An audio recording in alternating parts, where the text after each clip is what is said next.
Hello everyone and welcome to my channel. My name is Kalika and you're gonna be a craftier person after watching this video. Shoegate.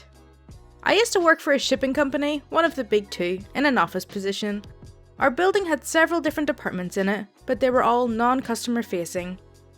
The office was in a nondescript office park. There was no sign except on the door itself. The building was locked and required a keypad entry. We only interacted with customers by phone and email. No Skype, no in person. I worked there for 6 years and never saw a customer. The dress code was business casual, which, fine. I usually only wear skirts and dresses, so I look dressy anyway. In the summer, women could wear sandals, but nothing between the toes and nothing obviously beachy. Pretty reasonable. In summer 2012, I was just coming off disability and was informed that a new policy was that we couldn't have more than 3 toes showing in our sandals. Why? No one knows. The 4th toe was clearly the slut toe. So I spent all weekend looking for sandals that I liked that fit the recommendation. I hate peep toe shoes and they look awful on me, so that was out. I finally found a nice pair of wedge sandals that fit the bill and were $80. I arrived to work on Monday, and within the hour I'm told that my shoes do not conform. I said they only show 3 toes, that's the rule I was given. No, turns out the heel couldn't be higher than 3 inches, platform higher than 1 inch, no flats, also unprofessional, no rubber shoes, and if you were wearing shoes that covered your foot, mules, then the back of your foot could be out, but if your feet were out, the back of your foot had to be covered. Exceptions for doctor's notes, begrudgingly. So I was taken into a room and my shoes were measured. I have super high arches, so a heel is comfortable for me, and I chose wedges because they're more stable. The platform of my shoe was 1 inch, and the heel was 3 inch, so I'm good, right? Well, the supervisor seemed frustrated, so then she says, "No wedges, they are not professional." I was like, what the hell? So she pulls up the dress code online and shows me the example shoes. There are 4 good example shoes: a stiletto closed toe, a peep toe high heel, a block high heel closed toe, and kitten heel mules. She states that because there are no wedges that I can't wear wedges. I point out that I can't wear a regular heel and there are no flat shoes shown. She tells me she'll discuss it with the group and have an answer for me tomorrow and not to wear the shoes tomorrow. I'm like, frick this, I paid $80 for these shoes, I'm wearing them. So the next day, I come in the shoes and she tells me, with a sour face, that wedges are fine.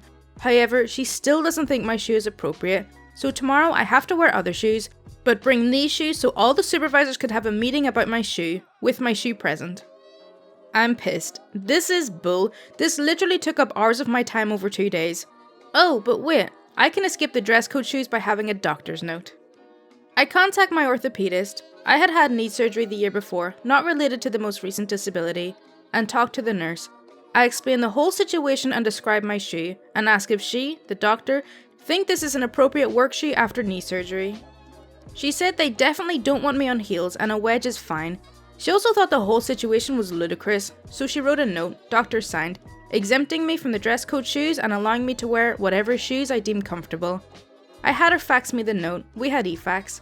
I forwarded the fax to both of my supervisors, who were among the group of 7 supervisors who would meet tomorrow about my shoe. Within a few minutes, both were glaring at me, but I never heard a goddamn thing about my shoes again. I also wore the shoes every day that summer, and then with tights through the winter, because I am petty AF.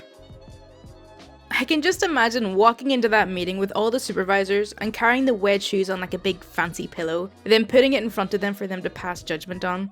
The whole story is completely ludicrous. Want me to come to work even though I'm sick? Fine. I've worked in fast food longer than I cared for. It was never glamorous, but the regulars were always nice and I got along with my co-workers.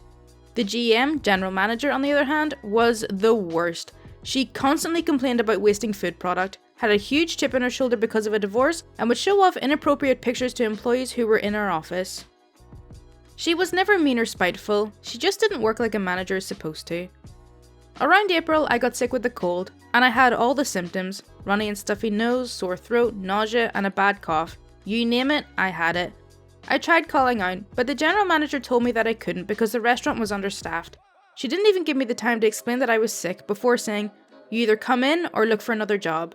She then hung up. She's done this before to other employees. They would take some medicine and come in anyway, but I wasn't having it. I knew what I had to do, and thus I made my plan. The revenge. I didn't take any medicine to help with my cold. I made sure that if someone saw me, they'd immediately know I was sick. I came into work looking pale, ragged and exhausted. I clocked in and went to work. I washed my hands so much that day because I didn't want the customers to get sick, but I had to prove a point. Every employee could see that I needed to go home, but general manager said they'd be in even more trouble if I wasn't there. I tried to keep my head held high, but it's not easy when I feel so heavy. I constantly sneezed, coughed, blew my nose. It was pretty gross. Regulars complained that I needed to be home getting better, but general manager ignored them. She actually thought it was better to have me there working, possibly making everyone else sick than to be at home getting better. What she didn't plan was for the DM, the district manager, to make a surprise visit. When he saw me, he immediately pulled me to the side and asked why I was there. I explained the situation to him and told him what general manager told me. He was not happy. Before it all went down, he told me to clock out and go home and wished me a speedy recovery. I wasn't there when he talked to general manager, but other employees told me he tore her a new one, stating how it was dangerous to have me around food in my condition and to threaten my job if I didn't show up was unethical and unprofessional, saying that if I didn't have a doctor's note after calling would be a better reason to say I would be fired than what she did. The outcome. The next 2 weeks, everyone was calling out sick. I had made all the other employees sick with my cold. The DM called and told the general manager she had no one to blame but herself, since she made me come to work sick. Not only that, but she had to cook the food and help serve it. Some of the regulars even jabbed at her, saying it was her fault she was in this predicament. Not too long after, she got sick herself and had to use vacation time to recover. The best 2 work weeks of my life. No boss to watch me over my shoulder, everyone was back, and no one else was sick, except the general manager. It definitely seems to be a running theme in poor management that they won't allow or accept that people get sick sometimes. How to get an aircraft boarding gate removed. I have worked in aviation for nearly 20 years, from small airports to large commercial hubs. Like any industry, it's full of type A personalities and those promoted up to their respective level of incompetence. To protect those involved, I will not name the airport or the company I worked for.